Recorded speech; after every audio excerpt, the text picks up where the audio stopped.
Hello successful people, and welcome back to my YouTube channel. Yes. Today I'm going to say something really amazing. I'm in quite a lot of fashion groups, and some of the things I've seen frequently, even on WhatsApp groups, that people keep asking about is, how do I create an apprenticeship form? Or please send me, who can send me samples of the apprenticeship form so that I can just use as a sample for my own fashion business. I want to create something, you're trying to create structure in your business and you need the apprenticeship form. So just before, in case you don't know, apprenticeship form is for those who are coming to learn from you. So if you have a fashion house which you'll be using in this context, and there are people who want to learn from you, so you want to get their details and have them fill in a form. It makes them know that, oh, this thing I'm doing is serious. It's just like when you're getting an admission form for your university or for your school.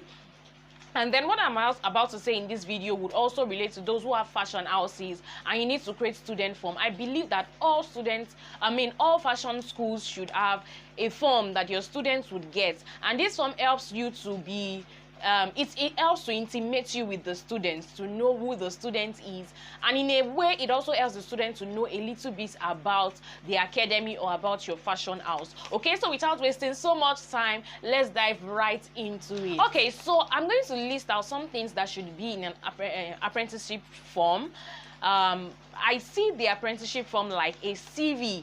When you are looking for a job and you go to meet the employer or the interviewer, you are meant to come with your CV, submit it, and even before they get to meet you, they see the CV, read all through, and get to know a bit about who you are. And it's the same thing with the apprenticeship form. So therefore, you should have some important information that should be in the apprenticeship form. So some of them I'll be listing out, and then I'll also tell you how you can put this together. So there's no big deal in creating an apprenticeship form.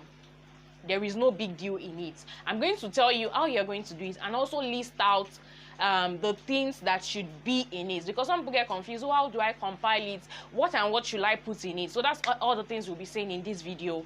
So first, for you to create your apprenticeship form, you can use WPS if you are using phone, and then if you are using a laptop, you can use Microsoft Word to create. It's just like creating a document. You're just putting in space, number 1, number 2, and that is it. Now, what are the things that you should put in the apprenticeship form? So I listed some out, and of course, if you know about others, you can also add at the end of this video. But these are some of the things that I think are important for you to have in your apprenticeship form stroke student form. First thing you should have is your business name. Yes, how do I know that this form is for your company or is for your business? You should have a customized business name. So it could be handwritten or it could be printed. I would actually recommend that it's printed so that it's custom made and it looks real and original. So your business name should be there, or if it's Losodium Design School, which is the name of our own fashion school, it should be written as Losodium Design School. So I know that this is for Losodium. And then you should also have your contact details. So that is your phone number or your email address and even your office address. So even if people don't see you, they can stumble on the form and then see your address and know, oh, okay, it's like the ID card. They can see the address and they can even return the form back to you or find a way to just contact you. Okay, so these are just the little details we need about your business in the form. Remember, the form is solely for the students, so you don't need to put everything about yourself in the form. It's a registration form, a training / registration form. So it's very important you streamline it to the students. All right, another thing you should put again is an heading that states that this is a registration form. So for example, it could just be Losodium Design School. That's the heading, and then your address, and then you have underlined on it is training form or registration form. So it helps us to know that, okay, this is a training form, and beside it you can have a box where they can put in their passport. It is very important that your training form or registration form has a passport. These registration forms are used for future references. If you go to schools that you graduated from many years back, some of them still have your registration form. Is like an evidence to prove that you actually trained here. So you should have a training form that has a passport of your students.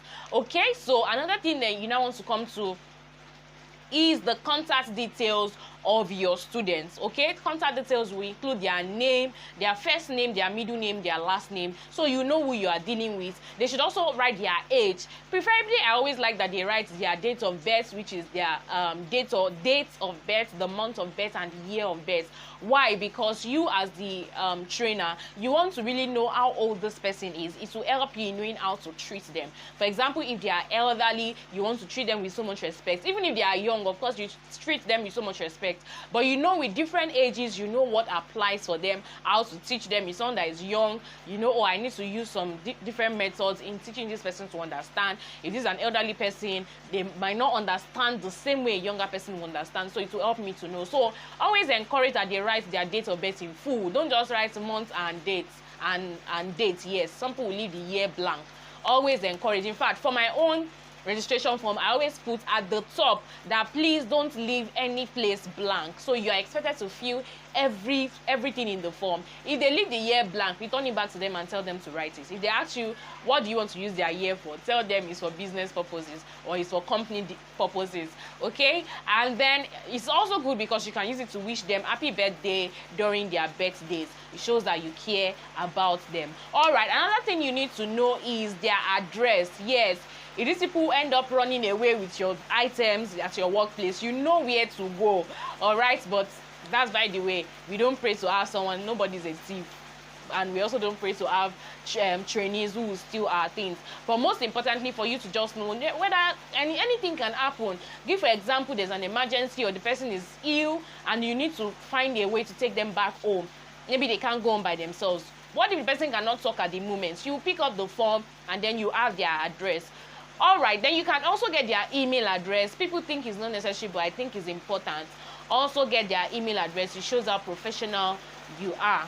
Okay, another thing you want to do, of course, is to have their phone number. How would you call your trainee if they don't come to work? How would you call your students if they are absent from class? So it's important for you to have their phone number. Please, if you are hearing any extra sound, rain is really falling as at the time when I'm shooting this video. This is Lagos, Nigeria, and in fact rain falls everywhere, so please enjoy the rain and the sound of the rain. All right, let's proceed. So you have your phone number, very important. That is how you're going to communicate with them when you need to call them or you need to send them a text message. Another thing you want to know is their social media handles. It helps you to know the lifestyle of this person. Is this person stylish? Is this person just a reserved person? How does this person behave or interact? You really want to know about your trainee or about your students, even though you can't know all about them. And trust me, you can also ask, oh, if I have like 100 students, okay, you can't have like 100, you can have 100 students, but let's say you have like 50 students. Now, am I going to go and check all their social medias? You don't have to check all of their social media handles, but have it there. Cases where maybe something happens, you can refer to it. You probably need enough details for you to handle this person or for you to treat this person. So you have that as a guide for you. I also want to ask if they have their business name. So in the registration form, you could also input a place where they write their business name. It helps you to know how serious this person is with the fashion thing they are coming to do with you. Another thing you want to know is to ask, do you have any health challenges? Do you have any health challenges? So it will help you to know in case the person is short-sighted or long-sighted. So you won't always be telling the person, why are you saying you cannot see? The form will have already told you, oh yes, this person has a health challenge. So if you're asking, do you have any health challenges, you also put that they should list it or name what the health challenge is. Not to ridicule anybody, it's just to aid their training process. The next thing we want to move to is to educational qualifications. Yes, why do you think this is important? It's important because you need to also know the level at which this person can comprehend something, the level at which they have been exposed to knowledge. So educational qualifications can include their highest degrees. Is it that you are a BSc holder, you're an OND holder, you're an SSc holder, you're a master's holder? So whichever level you are, it will help us to know how best to handle you, the kind of grammar we'll blow when we are teaching you. You know, it will help you to come down to their level. Not because you're trying to ridicule anybody, but it will help you to come down to their level. So You can even go as much as asking what training institute or what university or what school what was their last school that they attended, and what year was it. So you can imagine somebody who has graduated about 20 years ago. They already have the knowledge, but it's been a while since they've been exposed to knowledge. And imagine someone who graduated about 2, 3, 5 years ago. The distance in which they were exposed to knowledge is still not so far. So it helps you to know how to train this person well. Next thing you want to move on to is guarantor details. So guarantor is someone who is standing for this person, that, oh, in case this person does anything, you can come and hold me, or in case you need to report this person to anybody, or in case you need to give a phone call or tell me how this person is doing, you can call me. So most of the time, guarantors could be their parents, their uncles, their aunties, their elder sister. Some, it could also be their friend. So you need the guarantor's name, the guarantor's details like phone number, address, and even the relationship they have with your trainee, whether they are their mother or whoever it is. Just make sure, and of course ensure that the details they gave you is correct. You can just do a check to call the person and confirm. The next thing I would say you should also put is the course details. So say, for example, you're not running just one course. Maybe you do hairdressing, fashion designing, carpentry. So you want to list out all of the courses you offer, and give a box where they can tick which one they are going for. Or if it's majorly fashion designing if you probably run programs like 3 months, 2 weeks, 5 weeks, 5 months, 1 year, you also want to list that out. If you are also running master classes on different topics, you also want to list that out, so they can easily tick and mark the one they are doing with you at present. Okay, and once they've taken the course they are doing, you also want to mark the duration. So if it's 3 months, in fact, this particular one is important for me, because you could have some students who will come and say, oh, we agreed 3 months with mouth, but then they are extending it to 4 months. Maybe they didn't come for a whole month, and then they start coming again the next month. They didn't come again for a whole month, they start coming again, you know. And that leads me to the next point, which is that even when you are putting your duration, put course start dates and course end dates. Now let me tell you why that is important. Just from what I've explained before, if you are registering for a course in April and the course is 3 months, it means that by April, May, June, at the end of June, you are meant to be ending your course. Sometimes you have students who don't come and they feel like, because my course is 3 months, so if I didn't come for 1 week, they will help me add my 1 week back. But you probably you already planned out your schedule. You already know at the end of 3 months, maybe I'm going for a 1 month break and then taking in new students. You shouldn't now start saying, oh, when others have graduated, the students who missed 1 week, I'm going to teach them again in 1 week. That is not structured enough. But once they see that on the course form they have the start dates and the end dates, they know that if they miss any class, whether or not they come, the class is still going to end at that date. And you should also be strict with your start and end date. So the start and end dates, you could be the one to write it on the form, because some of them might be asking, oh, when am I supposed to end? When am I supposed to start? So you could also write that already by filling in that part of the form before you hand it over to the student. You can also put in the lecture days and hours. So let's say the lecture days are just Mondays, Wednesdays, and Fridays from 9 a.m. to 4 p.m. So you want to list that out. So it means they are expected to end lectures by 4 p.m. So whatever it is, just put it out. It's just for record purposes. Anything can happen. What if this person at home says they end by 5 p.m. or 6 p.m. whereas classes end by 3?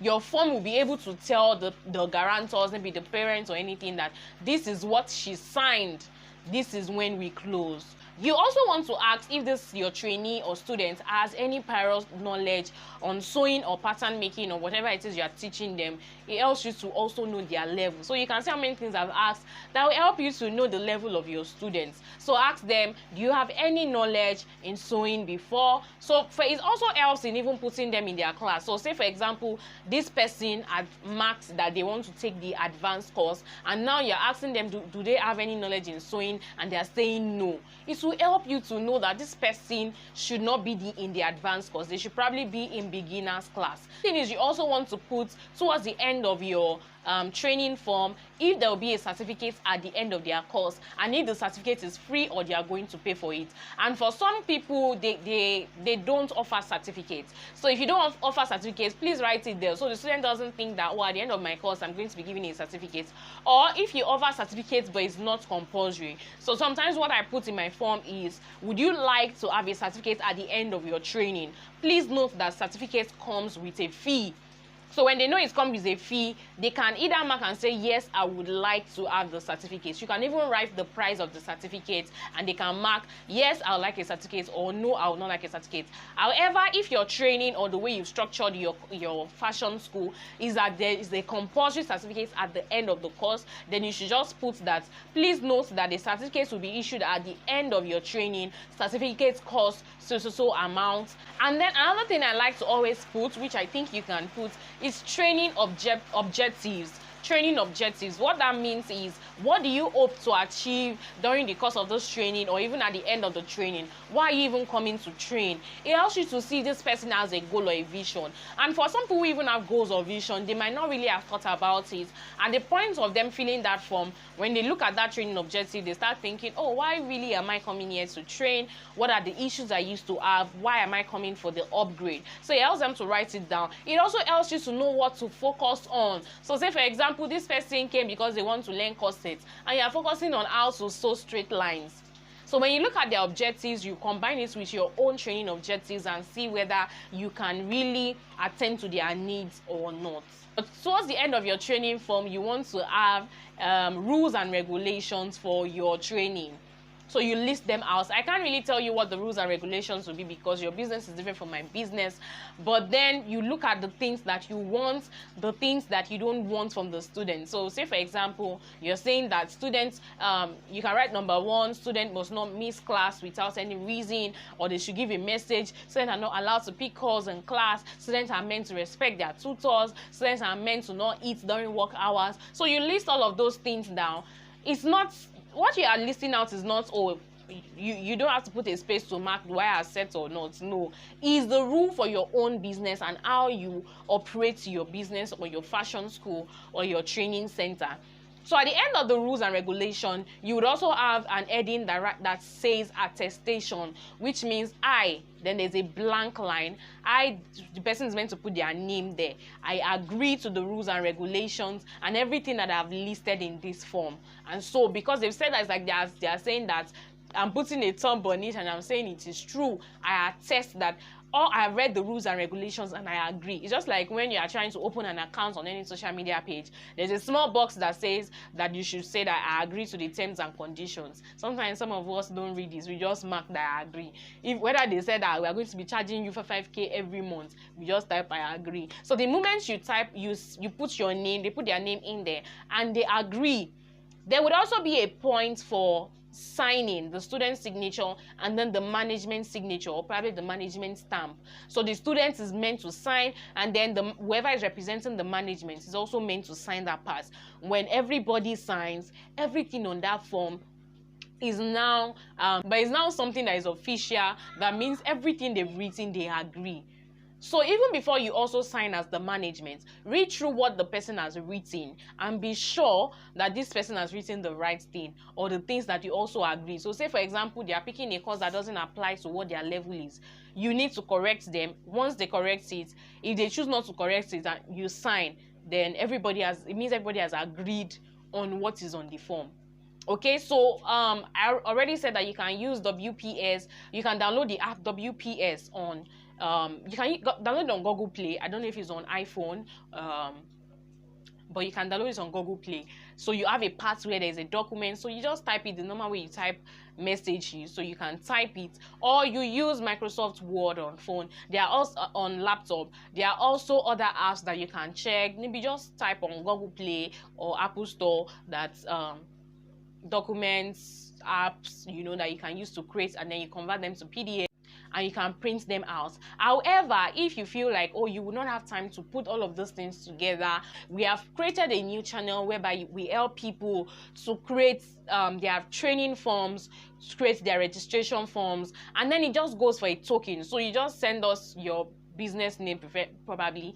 Yes, your business name. You send us your business name, and we just create the form for you, and we send it to you as a document form. We send it to you as a document form. So you just take it out and go and print it anywhere close to you. Even if you want us to print it for you, but just that we don't print one. So we have to print at least like 20 pieces and above if we are printing for you. We print it for you and then send it over to you, or we send you a soft copy and then you print it over there. So for if you want something like that, where we already make an apprenticeship form for you, or a student form for you, student registration form for your business, we have two packages, which is one is the general apprenticeship form / student form, and that one goes for just 1,000 naira. Just 1,000 naira. We send you, once it's done, we send you a copy of it, a soft copy of it, and then you get to print it. Or there's another one which is not the general one. It is custom made for your business. So it means that your business name is written on it. So there's the heading and it's showing your business name. There's a part where your logo is. So you send us your logo and your business name, and it is written on it. The general one does not contain your business name. It's just something that is like a template that we send to you, and then there's a place where you can write out your business name. So that's the general one. That's 1,000 naira.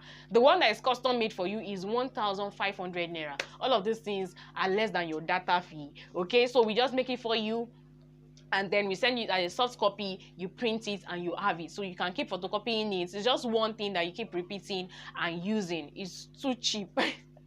So you keep repeating and using, and you have it all settled out for yourself. You don't have to worry about creating the whole form. However, if you feel you can create it, you can use the formats I've shared in this video to create the form for yourself. All right, so if you really want us to create that for you, you can send a DM to us on WhatsApp saying, please, I would like to get the registration form.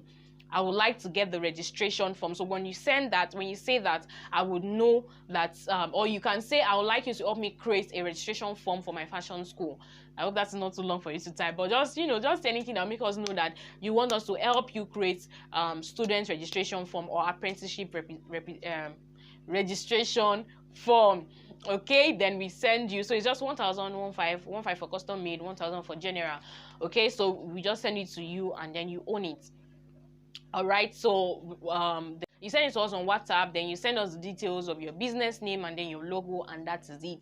All right, so we've come to the end of this video. Please make sure you give us a thumbs up. This video, let it go viral. Okay, share with friends, share on groups where you have seen somebody ask, please send me apprenticeship form, please send me your apprenticeship form. Send it to those groups. Tell them now, this is your solution. Go and watch this video. All right, give this video a thumbs up. Please also comment if you feel there are other things that should be added to the apprenticeship form or student form that you can comment that. You can also drop a comment to us just to encourage us, but most importantly, like this video, engage, and send to everybody you know, share to everybody you know. See you in the next one. Bye bye.